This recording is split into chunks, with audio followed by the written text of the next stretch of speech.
I'm officially confirming that Pokemon Champions and Pokemon Legends ZA just got a lot better. If I'm being honest, I didn't even think that we were getting another Pokemon Presents, but wow, they did it.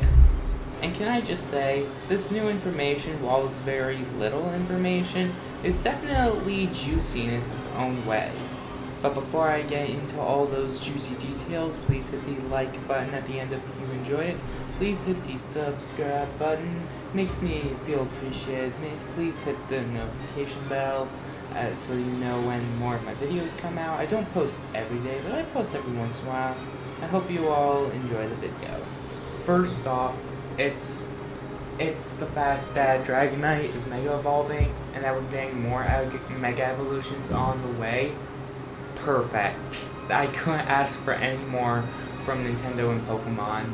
And the reason for that is because the Z moves, the Gigantamaxing, and the Terastallizing, they're all fine, but they just don't have as much personality as the Mega Evolutions. The redesigns, compared to just making Pokemon big and adding crystals, are actually unique. It's what brings Pokemon to life. It's their design. I mean, it'd be pretty insane if a certain guy was going to rank every single Pokemon based off of aesthetic and how iconic they are. And then the rogue Mega Evolutions, that's brilliant. It kind of reminds me of Lana's story about how she got a wild Mega Gyarados for her Z move. Now it's real in Pokemon Legends ZA, and keep in mind that I really like the Pokemon anime. But from what I can remember from the Pokemon Presents, I believe that these Pokemon had trainers before they were abandoned. That's actually a really engaging gameplay loop. I really like that idea, but something I would have loved to see is being able to customize how your keystone works. Like, pretty much everyone in the Pokemon anime has it on anything but their wrist. Like, Cynthia has it on her necklace. Sawyer had it on his notebook. Ash had it on his glove. You get the idea. I would have loved a little bit more customization from where the keystone goes, but considering that Pokemon Legends EA is going to allow us to customize our look a little bit more than just an avatar look, that might actually happen. I'd be excited if that does happen. And on top of that, being a part of an organization where you need to keep Lumio City safe is another brilliant idea.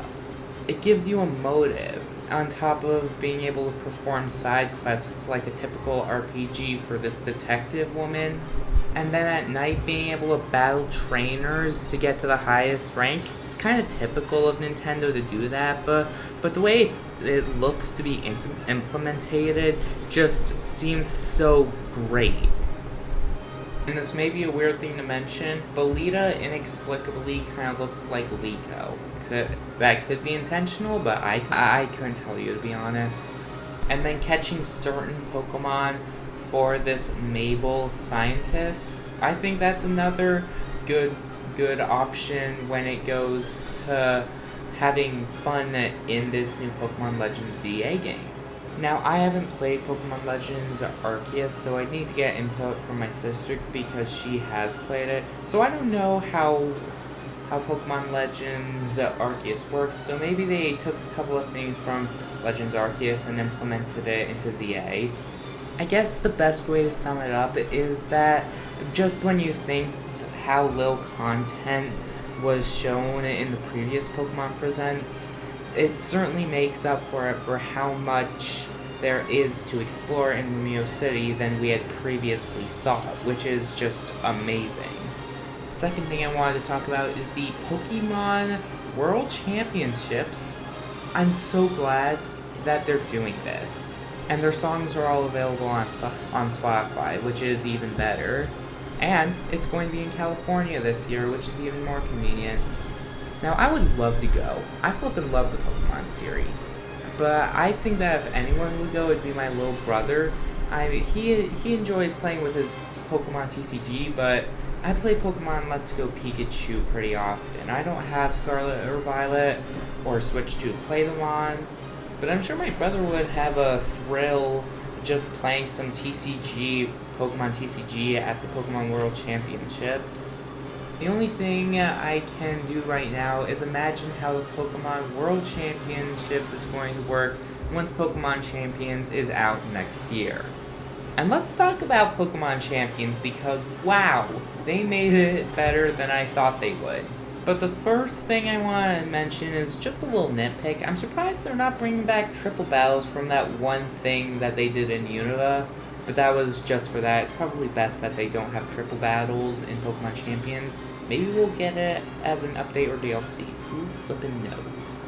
But the best part by far is simply just the fact that we don't have to go on our other mainline Pokemon games just to grab our Pokemon. We can also go through Pokemon Champions and grab a couple of Pokemon from there, which is a little bit convenient. It's a nice update it's a nice quality of life feature to have. Having a trial period to test out what Pokemon you want to try out before you recruit that Pokemon for the certain amount of money, I don't know what it's called yet, but I think that's a really good idea to have. Having ranked and private battles kind of reminds me of Splatoon, but not all that much. Honestly, it's just kind of similar in that sort of way. But the best part about Pokemon Champions is something I haven't even talked about. It's being able to train your Pokemon, raising it for real, being able to mess around with the Pokemon's stats as well as abilities. It's just perfect to have. Having that sort of thing at your command as if you are actually raising a Pokemon just makes Pokemon Champions all the more better. But this is where the biggest conundrum happens with Pokemon Champions, because in case you didn't know, this game is also going to be available on iOS and Android devices, as well as Nintendo Switch and Switch 2 consoles. My biggest question is what the price is going to be.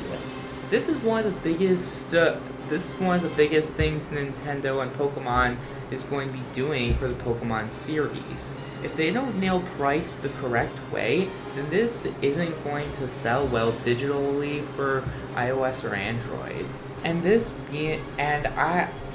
If this is going to be available on Switch and Switch 2, then what the price is going to be really matters. What Splatoon has that Pokemon Champions won't have is a single-player campaign. That brings a lot of depth and content to the Splatoon franchise because it's more new compared to Pokemon. Meanwhile, Pokemon Champions doesn't need to have that, and if they did have that, that'd probably hurt the game quite a bit now that I think about it. But at first I thought that this would be like a $40 game for the Switch and maybe $50 for the Switch 2. But with all this extra stuff, now that I think about it, I'm not even sure if this is going to be $40 or $50 for the Switch or Switch 2, let alone what the price for iOS and Android is going to be. I'm not going to lie, I'd genuinely be shocked if Pokemon Champions is free. And I can't help but compare it to Splatoon. If this thing ends up being free somehow, that'd blow my gosh darn mind. But hey, we don't have Pokemon Champions until a year from now, so we're just going to have to sit and wait. So thanks so much for watching, everybody. I'll see you all next time. Later.